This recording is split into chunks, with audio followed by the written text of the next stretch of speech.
Hi, I'm Lori Allred. Welcome to Inspired by Pinterest, where I surf around pin boards looking for crafty ideas by people like you and bring them to life each week. In today's episode, we're going to talk about t-shirt refashions.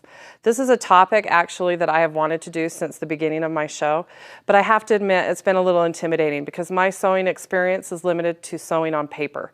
I pull out my machine, even like if my husband needs his pants hemmed, I make him take them to his mom's. It's just not my thing. I don't feel very confident in it. But then I remembered when I was a teenager that my friends used to call me Helma Homemaker, and it's because I would make up things to wear and sew them. So I tapped into my inner teenager and decided it wasn't going to be that intimidating. Let's go to my pin board called T-Shirt Refashions today, and we're going to pull up a really cute pin that was created by a blogger called Designer on a Budget. Fitting for this one. And she took an anthropology shirt that cost $58 and created her own version. And I think it's a beautiful example of what the segment's really about. Taking something and making it look trendy and fashionable, but very inexpensive. And I'm going to put out a shout out to a friend of mine, Megan from Brassy Apple. She is the queen of refashioning clothes. If you need ideas, go to brassyapple.blogspot.com, and she has a whole section of tutorials, and she walks through some of the cutest ones. Here I'll have pull up one that's a cute shirt that she cut apart and made ruffles on that I think is darling. And a lot of my pins in my pin board are from her. So I think she does an amazing job. Thanks, Megan.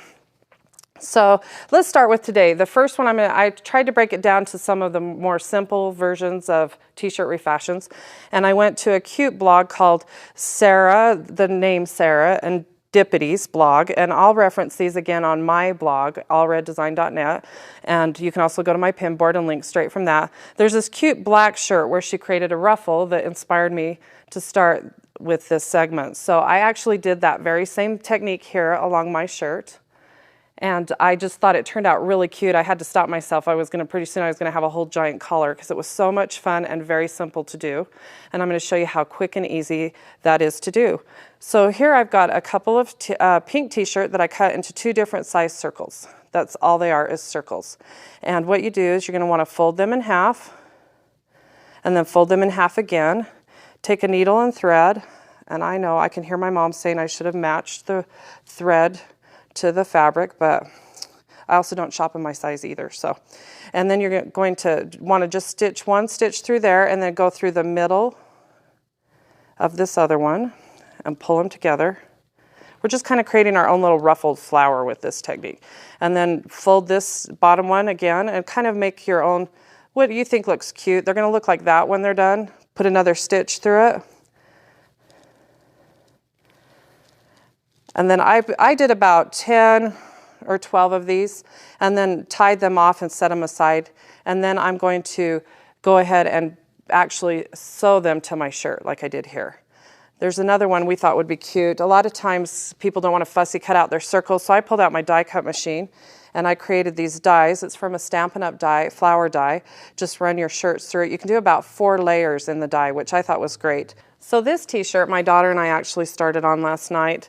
We've started to sculpt the shape that we want with it by cutting the collar off. And these same flowers were just folded the same as the circles, tucked together, and then just stitched right to the shirt to create a collar. This is going to take us a little while, and so I just wanted to show you how we got that started. And I have another pin that I have to share with you. It's kind of like stepping it up from this basic idea and doing one that's really amazing. This next pin is from a cute site called makeitloveit.com, and she did the same layered flowers and just with a twist on it, and they're beautiful, this cute orange shirt. And I thought that was worth sharing. So next I'm going to actually talk about a darling shirt that was from the same Serendipity's blog. And it's a ruffled shirt. It's this cute gray one that's going to come up. And it's a cute, easy technique. This is actually probably my favorite.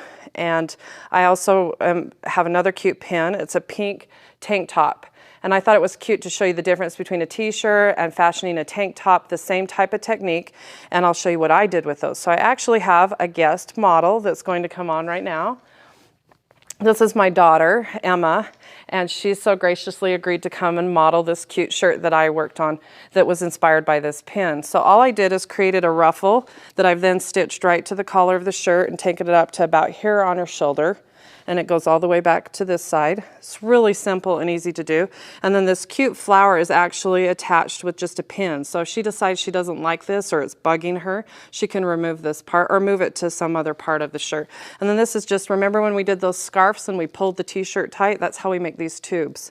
And just put that on there. Thanks, Emma. So let me show you how quick and easy this shirt can be to do. All I did was I cut apart a t-shirt. I started with this cute gray one. And then I just cut strips about 2 inches thick. And then just cut one end off so I have a continuous strip. And then I ran it through my sewing machine on a gathering stitch, just a long stitch. You can also do this by hand, so don't, if you, like me, are intimidated by the sewing machine, just hand stitch it. And then you're going to pull it to create that ruffle. And just kind of work that. And I worked it from both sides because I still have that thicker seam I'm working in the middle, until I get a really cute ruffle created that I like. And then I pin it in place and then sew along that seam.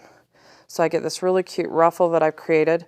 The flower that I did was also created the same way, but instead of stitching along the edge, I stitched down the center and then just kind of twisted it and sewed it in place until I had a cute flower. And both of those blogs that I referenced for an example show you how to do that cute flower. So that's a simple and easy technique. Try refashioning your shirts today. Be sure to join us next week. I'm going to have my cute daughter come and show us a really cool thing on what you can do with plastic spoons. Thanks for joining me.